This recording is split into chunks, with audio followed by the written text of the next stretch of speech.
Hello everyone, success with आरम online education में आप सभी का स्वागत है। लगातार हमारी करंट अफेयर्स की सीरीज़ आप तक प्रोवाइड हो ही रही है। साथ ही राजस्थान की महत्वपूर्ण फ्लैगशिप योजनाओं पर भी हम चर्चा कर रहे हैं। आगे भी हम इस कड़ी को लगातार जारी रखेंगे। अधिक से अधिक सपोर्ट करें और सब्सक्राइब करें हमारे चैनल को। आज हमारा टॉपिक है विश्व के प्रसिद्ध स्थल, जो भी महत्वपूर्ण स्थल हैं हमारे विश्व के, जो हिस्टोरिक और कल्चर के हिसाब से जो धरोहरें हैं उन पर हम चर्चा करेंगे। तो सबसे पहले शुरू करते हैं अराविले। अराविले क्या है? देखो, यूनेस्को ने इसे अंतर्राष्ट्रीय महत्व का एक नगर घोषित किया है और यह विश्व का पहला है। ठीक है, इसे यूनेस्को ने अंतर्राष्ट्रीय महत्व का नगर घोषित किया है और यूनेस्को ने ये घोषित किया है। देखो, यूनेस्को बहुत इम्पोर्टेंट संस्था है जो विश्व में प्राकृतिक और ऐतिहासिक जो भी स्थल हैं उसको विश्व धरोहर के रूप में घोषित करती है। इतना ही आपको जानना है। देखो, अरावले की स्थापना कब हुई थी? अरावले की स्थापना जो हुई थी 1968 में हुई थी। अरावले की स्थापना 1968 में हुई थी। किसने की थी? अरबिंदो सोसाइटी की मीरा अल्फोंसा ने की थी। तो मीरा अल्फोंसो बहुत इम्पोर्टेंट एक पर्सनैलिटी है जिन्हें द मदर के रूप में जाना जाता है। इन्हें द मदर भी कहा गया है। तो मीरा अल्फोंसो ने इसकी स्थापना की थी 1968 में और इन्हें द मदर कहा गया। तो ये इम्पोर्टेंट प्लेस है जो कि आपको याद रखना चाहिए कि अराविले क्या है। पांडिचेरी में स्थित है। यूनेस्को द्वारा घोषित विश्व का पहला अंतर्राष्ट्रीय नगर है। साथ ही इसको ये भी देख सकते हैं कि अरावली की जो स्थापना है वो 1968 में हुई थी और मीरा अल्फोंसो इसके लिए बहुत इंपॉर्टेंट रोल निभाया था उन्होंने। अब बात करते हैं पेंटागन। पेंटागन के बारे में आप सभी ने सुना होगा। पेंटागन एक बिल्डिंग है जो कि रक्षा मंत्रालय के अंतर्गत आती है यूएसए में। यूएसए के वर्जीनिया में रक्षा मंत्रालय के एक भवन है जो विश्व का सबसे बड़ा कार्यालय के रूप में भी हम देख सकते हैं इस भवन को। और पेंटागन की जो स्थापना है 1943 में की गई थी। ठीक है, ये बिल्डिंग कब तैयार हो गई थी? 1943 में तैयार हुई थी और तभी से इसकी स्थापना मानी जाती है। एक प्लेस है जिसका नाम है लोपनोर। लोपनोर चाइना में है, चीन में है। चीन का राष्ट्रीय परमाणु संस्थान है लोपनोर में। और ये सिक्यांग डेजर्ट, जो कि सिक्यांग मरुस्थल है, उसमें अवस्थित है। यह भी परीक्षा में पूछा जा सकता है कि सिक्यांग डेजर्ट में कौन सा चाइना का परमाणु स्थल या परमाणु संस्था है। तो आप उसे याद रखेंगे, उसे हम कह सकते हैं लोपनोर। लोपनोर। अगला स्थल हम देखते हैं जो है बहुत ही इम्पोर्टेंट, कई बार परीक्षा में पूछा गया है, इस पे लगातार करंट के कंटेंट भी आते हैं। Cannes film festival.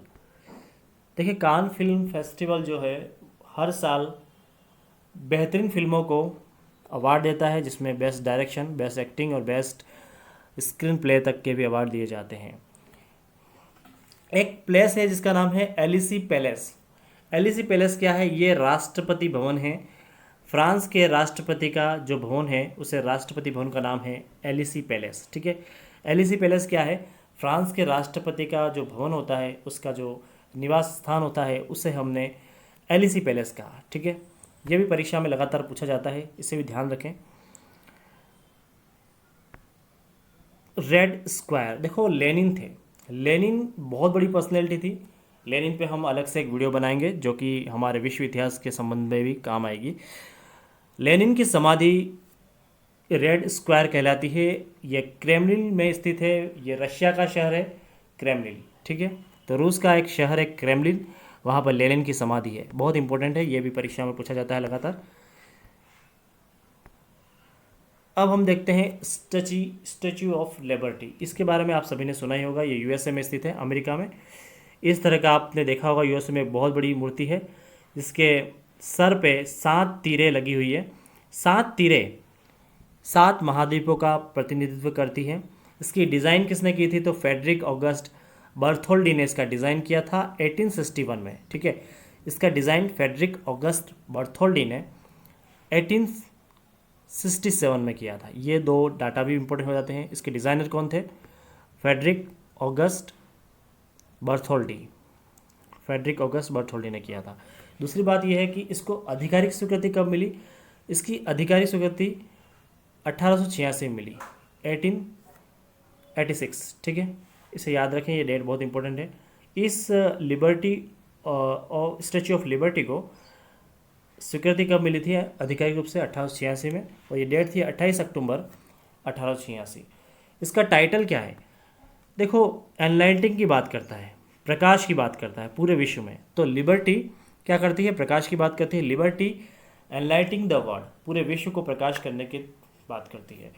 कितनी ऊंचाई है इसकी? 151 फुट 1 इंच की ऊंचाई है। 7 महाद्वीप जो हैं उसका प्रतिनिधित्व करती है ये स्टैच्यू ऑफ लिबर्टी। 7 तीरें हैं इसके मुकुट पर, जो ताज है स्टैच्यू ऑफ लिबर्टी का, उस पर 7 तीरें आपको दी गई हैं, और 7 तीरों का महत्व यह है कि ये 7 महाद्वीप का प्रतिनिधित्व करती है। अगला कंटेंट हम देखते हैं, जिसे हम कहेंगे बिलिंग गेट्स। बिलिंग गेट्स का जो ब्रिज है वो आपने सबने देखा होगा, कई बार फिल्मों में दिखाया जाता है। लंदन में स्थित है। मछली बाजार बहुत इंपॉर्टेंट हो जाता है यहाँ पे। इस ब्रिज पर एक बाजार है जिसका नाम है मछली बाजार, जो लंदन में स्थित है, इसे भी आप याद रखें। एक इम्पोर्टेंट प्लेस जो है वो भी कई बार परीक्षा में पूछा जा सकता है, हाइड सैंड्स। ये संयुक्त राज्य अमेरिका में स्थित है, यूएसए, और यहाँ पर पहला नाभिकीय विस्फोट किया था अमेरिका ने, इसलिए इसका महत्व हो जाता है। इस तरह से हमने तमाम महत्वपूर्ण जो भी स्थल हैं उन पर एक दृष्टि डालने की कोशिश की है। तो आपको कैसा लगा ये वीडियो कमेंट में ज़रूर लिखें, और फिर मिलते हैं एक नए कंटेंट के साथ। Thank you for watching me.